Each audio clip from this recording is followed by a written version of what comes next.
Fala pessoal, tudo bem com vocês? Na aula de hoje a gente vai ver um pouco sobre a perda de carga em sistemas hidráulicos, né? A gente vai ver o que é a perda de carga, né? Quais são os tipos de perda de carga e vamos ver também o cálculo da perda de carga localizada, que é um dos tipos de perda de carga, né? Na verdade, essa aula vai ser dividida em duas partes, né? A aula de hoje a gente vai ver sobre a perda de carga localizada e a próxima aula a gente vai ver como que é feito o cálculo da perda de carga distribuída, ok? Então, a primeira coisa que a gente tem que saber é o que é a perda de carga em uma tubulação. A perda de carga num tubo ou canal é a perda de energia do fluido devido à fricção das partículas do fluido entre si e contra as paredes da tubulação. As perdas de carga podem ser distribuídas ou localizadas, né? Na aula de hoje a gente vai fazer o cálculo da localizada e na próxima aula o cálculo da distribuída. Então, imagina o seguinte, que a gente tem uma determinada tubulação aqui, ó, né? E nessa tubulação passa um fluido qualquer, como por exemplo água. O movimento desse fluido aqui dentro está em contato com a parede. Esse atrito aqui, essa fricção, fará com que, por exemplo, haja uma perda de energia do fluido, ok? E essa perda de energia, ela deve ser considerada em todos os cálculos envolvendo sistemas hidráulicos. Por exemplo, no cálculo da potência que a gente viu na aula passada, a gente tem que a potência, né, para a água, por exemplo, é 1000. Tá ruim de escrever aqui, mas vai dar certo. Vezes a vazão, vezes a altura manométrica, dividido por 75 vezes o rendimento. A gente viu isso na outra aula. Aqui é um N, tá? Mó feio, mas é um N do rendimento, né? Então a gente viu aqui, ó, que essa altura manométrica que tem no cálculo da potência, ela é a altura mais as perdas de carga, porque a perda de energia, ela deve ser considerada no cálculo da potência de uma bomba também, né?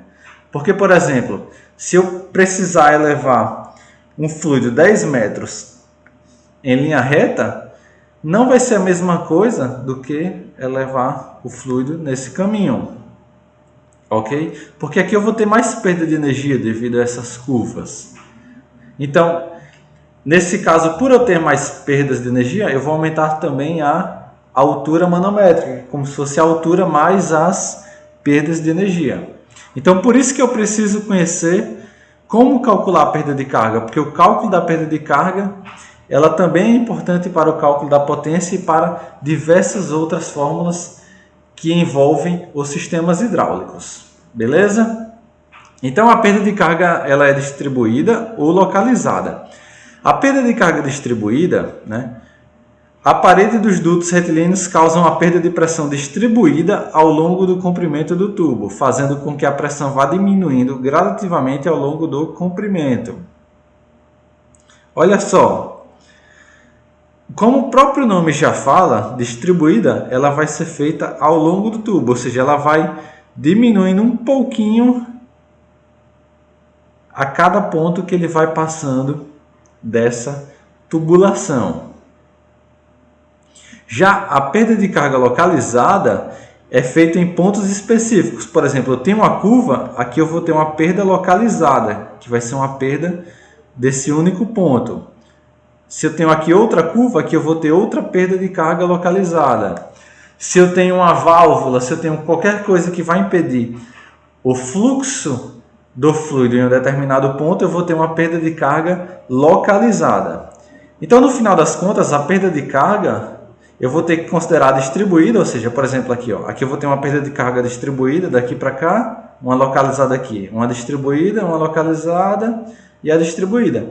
Então, no final das contas, eu devo considerar ambos os tipos de perda de carga, ok? A distribuída é feita ao longo do A tubulação é localizada em pontos específicos, né? Como a gente vai ver na definição aqui, ó, este tipo de perda de carga é causado pelos acessórios de canalização, isto é, as diversas peças necessárias para a montagem das tubulações e para o controle do fluxo do escoamento, que provocam variação brusca da velocidade.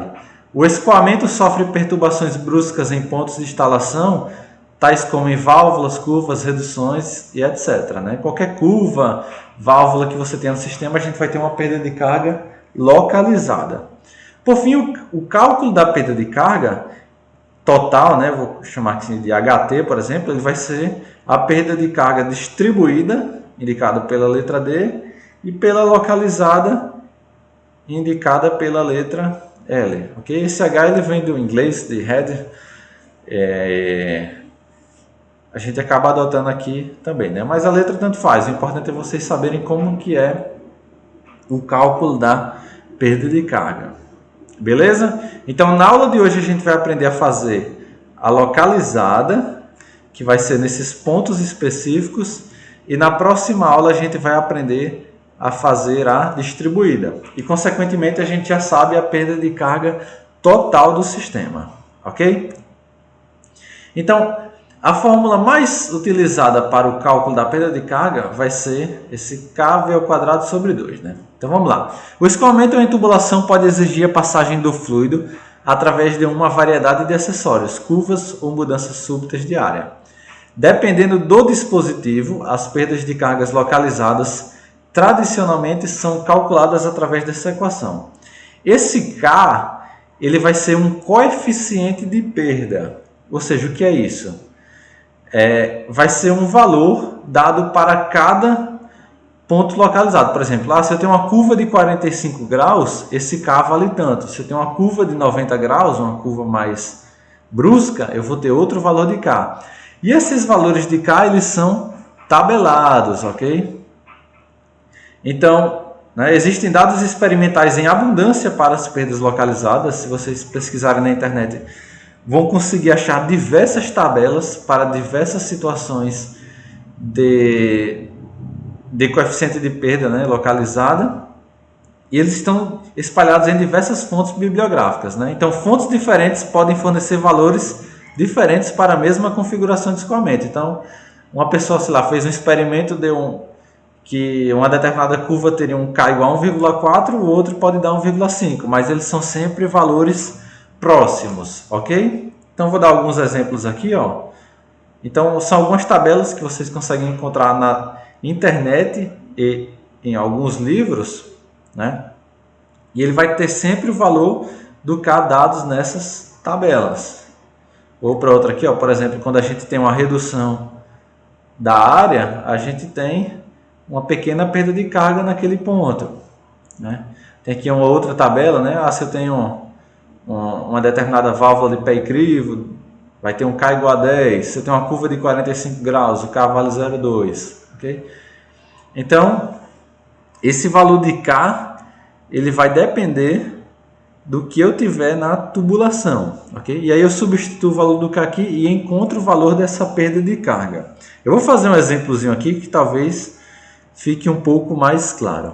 Então, vamos lá. Exercício, né? Determine a perda de carga localizada de uma tubulação de aço revestido novo com 30 metros de comprimento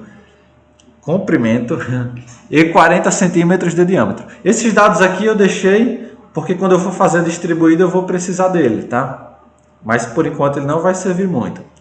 Então o caminho entre os reservatórios de sucção é o local onde eu estou retirando o fluido, né, de onde está sendo succionado. E recalque é o local onde eu jogo o fluido, né, onde ele vai ser liberado. Então, o caminho entre o início e o fim, né, se pensar de outra forma, é composto por 2 cotovelos de 90 graus com raio longo e uma válvula de pé e crivo. Ok?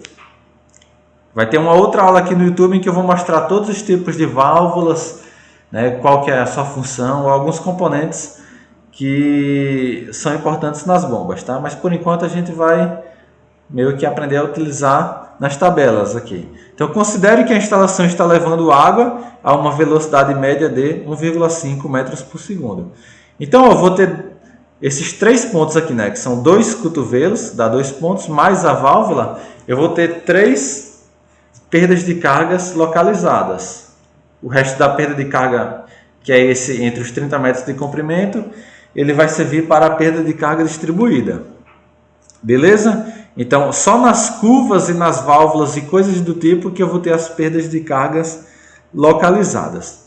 A fórmula que eu tenho é essa aqui, ó, K/V² sobre 2. A velocidade ela tem que ser dada em metros por segundo, que eu já tenho aqui, ó, 1,5. A única coisa que eu preciso encontrar agora é o K. Então, eu tenho, ó, 2 cotovelos de 90 graus. Eu vou numa tabelinha aqui, ó. Vocês conseguem achar diversas tabelas em livros e na internet mesmo, né?